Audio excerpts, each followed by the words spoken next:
Investors have choices to make when investing in bonds. One of those choices is the maturity date of their bonds and or bond portfolio. We can buy short-term bonds, long-term bonds, and or everything in between. Not all that different than buying a bank CD. We can buy a short-term 6-month CD, we can buy a longer-term 5-year CD, or we can create a diversified portfolio of CDs to arrive at our target maturity date. Short-term bonds, just like short-term CDs, typically pay a lower interest rate than long-term. And that's because, all else being equal, short-term bonds are less risky than long-term bonds. Interest rates fluctuate daily, and it's hard to know if buying a long-term bond today will appear to be just as attractive to us in the future when the interest rate environment might look dramatically different. As a reminder, when you buy a bond, you are loaning your money to someone else, either a corporation, a municipality, or the government. In return, they're paying you interest on your loan, just like you would pay interest on money that you borrow from someone else. So if you want to commit to taking more risk and loaning your money to them for a longer period of time, those entities will typically compensate you for that risk and pay you a higher interest rate. But right now, that's not what's happening. Right now, the yield on a AAA rated 3-month U.S. Treasury bond is about 5%. On the other hand, the yield on a 10-year U.S. Treasury bond is about 3.5%. In other words, you are getting paid a lower interest rate for taking more risk, the exact opposite of what you would expect to happen. When this happens, it's called a yield curve inversion.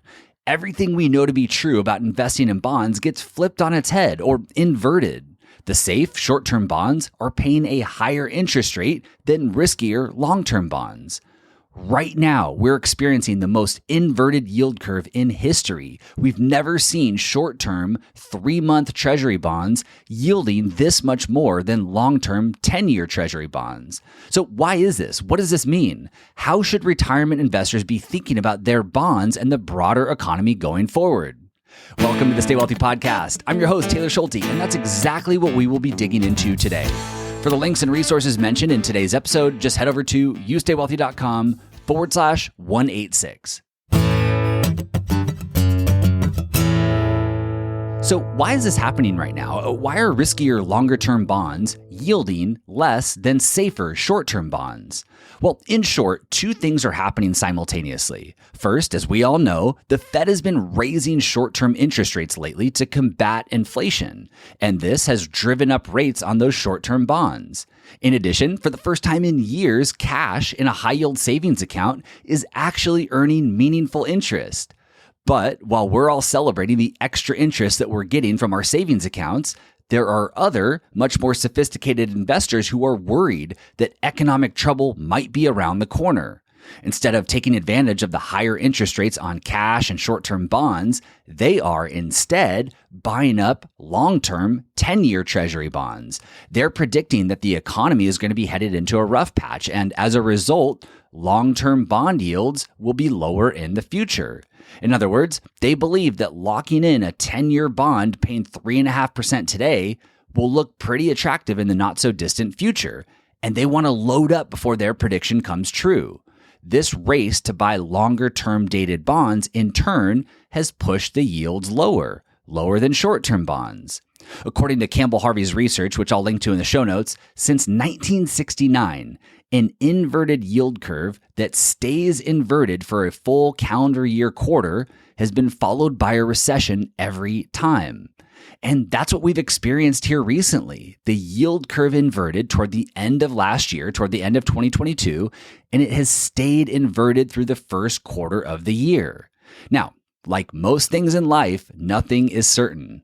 Campbell's thoughtful research is based on what happened in the past and doesn't guarantee that it will play out exactly the same way in the future. In fact, Campbell Harvey, the person who discovered the yield curve inversion indicator, believes right now that his model might have a false signal and may not be as reliable in today's environment. He states 3 reasons for the potential lack of reliability. Number 1, he notes that unemployment currently remains low. Specifically, according to his comments on April 4th, which I'll link to in the show notes, he shares that there are 1.7 job openings for every unemployed person. In addition, the tech sector is responsible for most of the current layoffs. This is a sector that had skyrocketing hiring rates over the last 3 years. So their current layoffs, in his opinion, are just kind of walking back some of the excess hiring that they did in recent years.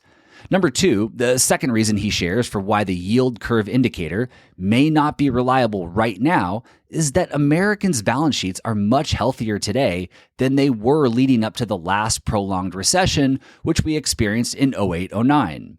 Even if housing prices continue to suffer here in the short term, record low mortgage rates that consumers have locked in, coupled with their healthier balance sheets, in his opinion, likely won't cause the same type of catastrophic situation that led to a recession last time. Number three, the final reason is that everyone knows about the yield curve indicator. It's hard to miss someone talking about the yield curve inverting and being a predictor of future recessions. Since everyone is keeping an eye on this indicator, his theory is that businesses are watching and being more cautious as a result. Instead of getting caught off guard, they're being proactive and making changes in advance, knowing that the bond market might be signaling that trouble's ahead. All that being said, Campbell believes that a recession could still occur if the Fed isn't careful and continues to be overly aggressive with rate hikes. So, once again, all eyes continue to be on the Fed and what their next move might be. If they happen to navigate all this properly, it is possible that they find a way to combat inflation while also avoiding a recession. Now, predicting whether we go into a recession or not is not the purpose of today's episode. The purpose is to try and make sense of these headlines, the same headlines that we see show up every few years, so we can improve the chances of staying the course and staying committed to our long-term plans.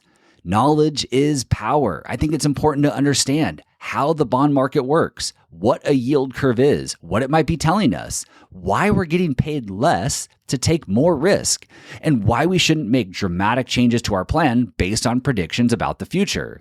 It's a breath of fresh air to me when you have an academic like Campbell Harvey or Bill Bengen, who coined the 4% rule, acknowledge that history isn't always perfectly indicative of the future, that our plans and our decisions can be fluid, that perhaps the yield curve indicator is less reliable today, or that retirees could actually withdraw more than 4% using more current, updated assumptions.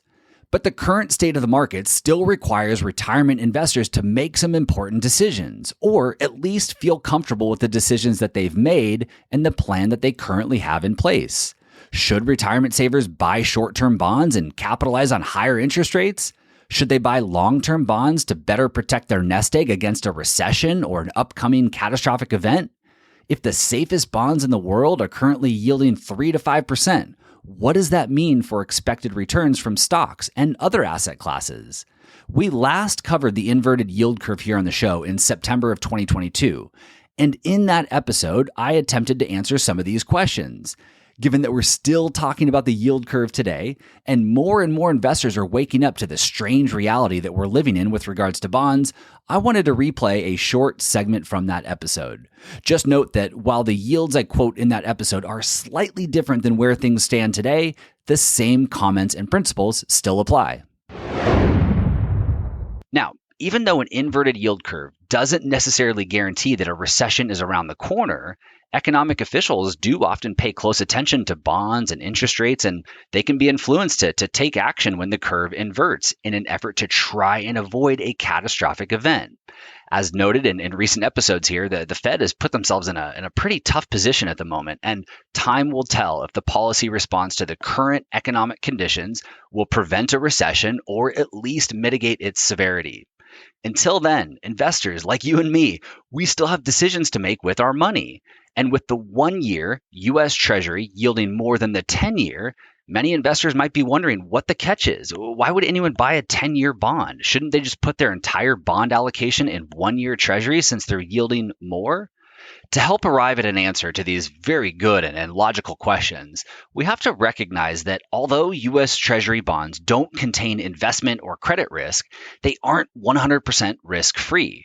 For example, if I buy a 10-year U.S. Treasury bond yielding 3.5%, I know the exact outcome of my investment every year for the next 10 years, and I can build a plan around that. That certainty can be valuable for a certain investor with a certain set of goals.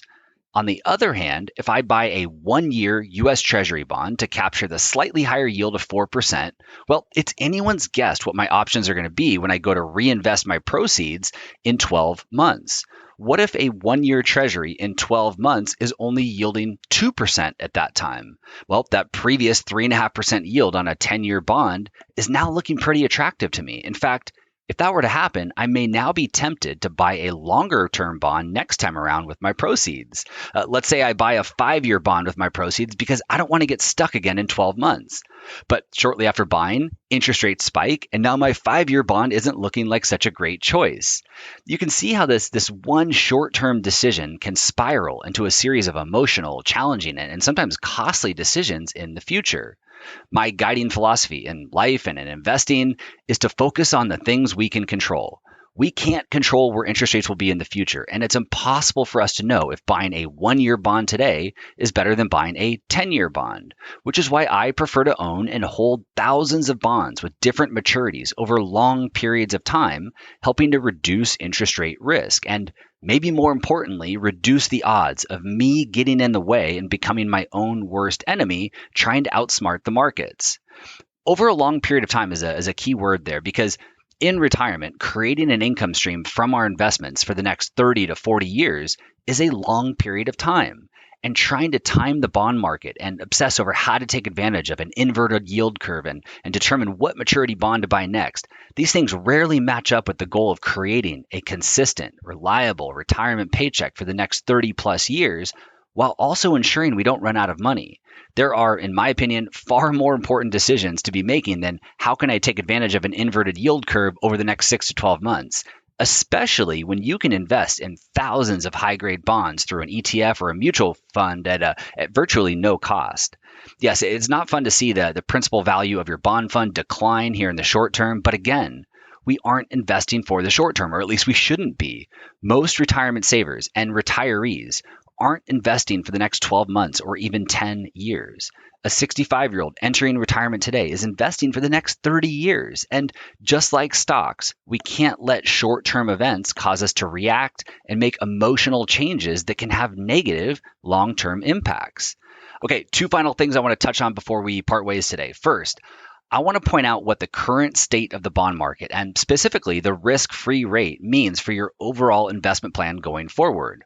The risk-free rate, the 4% that you can earn on a 1-year Treasury bond right now today, should be your current starting point for any investment that you're considering. In other words, if you're going to take any risk with your investments, you're going to expect something more than 4%. This means that riskier asset classes like stocks should have a higher future expected rate of return today than they did yesterday or a few months ago. Otherwise, nobody would invest in them. Nobody would invest in riskier asset classes if they didn't expect a return that properly compensates them for the risk they're taking above and beyond US Treasuries. So, keep this in mind as you evaluate your asset allocation and financial plan and look to make any necessary investment changes going forward. Just take note of how quickly interest rates can move. The 1-year Treasury is yielding about 4% today, and that might be your starting point today, but that can change tomorrow or next month. So don't latch on to this 4% number that we've discussed today. Second, while the uptick in short-term interest rates may not change your long-term asset allocation decisions, it may present an opportunity to improve your cash management strategy. To put this opportunity into perspective, the 1-year US Treasury was yielding about 0.4%. Yes, that same 1-year US Treasury was yielding about 0.4% at the end of 2021, so 8 months ago. At the same time, that annual headline inflation rate was around 7%. Today, that risk-free rate, that 1-year US Treasury bond, is in that 3 to 4% range. Today, it's 4%. And annualized headline inflation sits around 8%. So if your cash is managed appropriately, you're able to better protect your purchasing power today, given higher interest rates than 8 months ago. Unfortunately, it takes some extra effort to do so because the big banks that we all know by name, they are not passing these higher interest rates off to their customer. So you'll either need to leverage an online bank like Ally or Capital One, or consider buying individual US Treasuries as a cash alternative. Just remember that unlike an FDIC money market account provided by an online bank, U.S. Treasuries do fluctuate in value day to day. So if you buy a 1-year U.S. Treasury as a money market alternative today, you'll want to commit to holding it until maturity. You'll want to commit to holding it for that entire 12 months. We'll end there for today. As always, if you have any questions or comments, please shoot me an email at podcast@youstaywealthy.com. And to grab the links and resources from today's episode, just head over to youstaywealthy.com/186. Thank you, as always, for listening, and I'll see you back here next week. This podcast is for informational and entertainment purposes only and should not be relied upon as a basis for investment decisions. This podcast is not engaged in rendering legal, financial, or other professional services.